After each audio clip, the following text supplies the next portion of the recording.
اس کے بعد میں اللہ تعالیٰ کیا فرما رہے ہیں؟ مینکوں والے فرعون کے ساتھ. مینکوں والے فرعون کا مطلب کیا ہے؟ جس طریقے یہ عیسائی لوگ ہیں نا، جو آدمی جو عیسائی کا نے عیسیٰ علیہ السلام کو یہ لوگ نے جو دونوں ہاتھوں کو اور پیروں کو مینکھے مار کر لکڑی پر ٹانگا دکھائی دے رہے نا، اس طریقے سے ٹانگتا تھا وہ.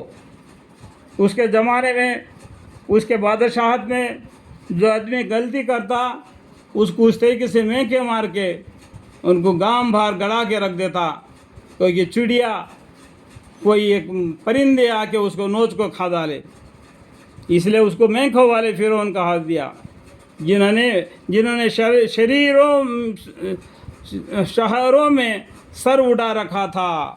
ان کو جو مال دیا اللہ تعالیٰ نے، وہ اسے اتنا گھمنڈ کیے کہ وہ کچھ نہیں معلوم پڑا کہ خود میں اللہ ہوں، میری عبادت کرو.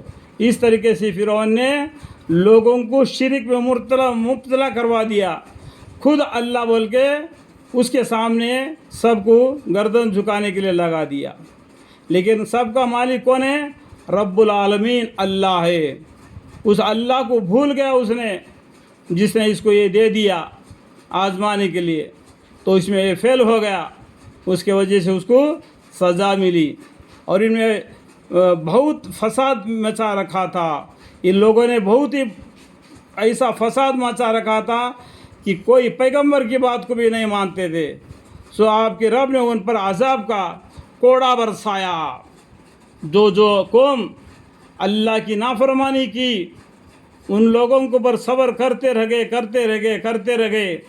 آخر کار ان کے اوپر ایسا عذاب کا کوڑا برسایا. بے شک آپ کا رب نافرمانوں کے گھات میں ہے. ان ربک لبالمرصاد. یہ جو نافرمانی کرتے ہیں اللہ کے حکم کو، نافرمانی کرتے ہیں پیغمبروں کے بات کو، اس کو اللہ تعالیٰ بے شک آپ کا رب نافرمانی کے ہاتھ میں ہے.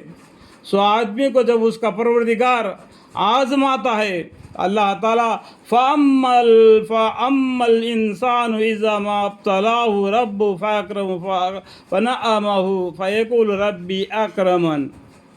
سو آدمی کو جب اس کا پروردگار آزماتا ہے، یعنی اس کو ظاہراً اکرام انعام دیتا ہے. آدمی کو جب آزمانا چاہتا ہے اللہ تعالیٰ، اس کو مال و دولت زیادہ دیتا ہے. تو یہ مال و دولت میں پڑھ کر وہ اللہ کو بھول جاتا ہے، اپنی شرارت میں لگ جاتا ہے، اللہ کی نافرمانیاں کرتا ہے. تو اللہ تعالیٰ اس کو سمجھانے کے لیے پیغمبروں کو بھیجتے ہیں. اور آج کے زمانے میں جو جماعتیں آتے ہیں سمجھانے کے لیے، نہیں سمجھا تو ان لوگوں کو اللہ تعالیٰ نے عذاب کا کوڑا برسایا. تو بطور فخر کے کہتا ہے کہ میرے رب نے میرے قدر بڑھا دی. یعنی میرے رب نے میرا قدر بڑھا دی، مطلب کیا ہے؟ میرا عزت بڑھا دی ہے پیسوں کی وجہ سے. فَيَقُولُ رَبِّي أَكْرَمَنِ. لیکن وہ نہیں جانا یہ پیسے، یہ دولت، یہ جورو بیوی بچے، یہ ایک آزمائش کی چیز ہے. ان سے پڑھ کر تو اپنے آخرت کو بھولنا بیٹھنا. اور جب اس کو دوسری طرح آزماتا ہے، یعنی اس کی روزی اس پر تنگ کر دیتا ہے، جب پیسہ زیادہ دیتا ہے تب آکڑتا ہے.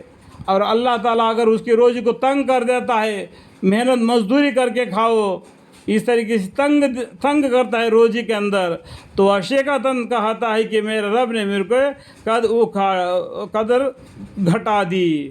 یعنی میرے رب نے میرا قدر، یعنی میری عزت، میری پیسہ، میری طاقت گھٹا دی. دیکھو دنیا میں جو پیسے والا ہے اس کو دیکھ کے غریب آدمی للچانا نہیں، اور غریب آدمی کو دیکھ کے پیسے والا فخر کرنا نہیں. کیونکہ کل قیامت کے دن امیر آدمی سے غریب آدمی آدھا دن پہلے جنت میں جائے گا. آپ کو معلوم ہے آدھا دن کتنا ہے؟ 500 سال کا ہے. 500 سال غریب آدمی جنت میں جائے گا، اور امیر آدمی کو وہ پیسہ کہاں کمایا، کہاں خرچہ کیا، اس کا حساب دینے میں لگ جائے گا۔ ہرگز ایسا نہیں، بلکہ تم میں اور اعمال بھی موجبی عذاب ہے، یعنی جو اعمال تم کرتا ہے نا، ہرگز ایسا نہیں بلکہ تم میں اور اعمال بھی موجبی عذاب ہے۔ چنانچہ تم لوگ یتیم کو کچھ قدر و خاطر نہیں کرتے، اللہ تعالیٰ نے تم کو دے رکھا ہے، اس میں تم کیا کرتے؟ غریب محتاجوں کو خیال نہیں کرتے۔ عذاب چنانچہ تم لوگ یتیم کو کچھ قدر اور خاطر نہیں کرتے اور دوسروں کو بھی مسکینوں کو کھانا دینے سے روکتے ہیں۔ اس طریقے سے اللہ کے نے جو دیا اس میں اپنا بنا لیتے ہیں۔ اللہ تعالیٰ میرے بیان کے درمیان میں جو بھی غلطی ہو تو مجھے معاف فرمائے، آمین۔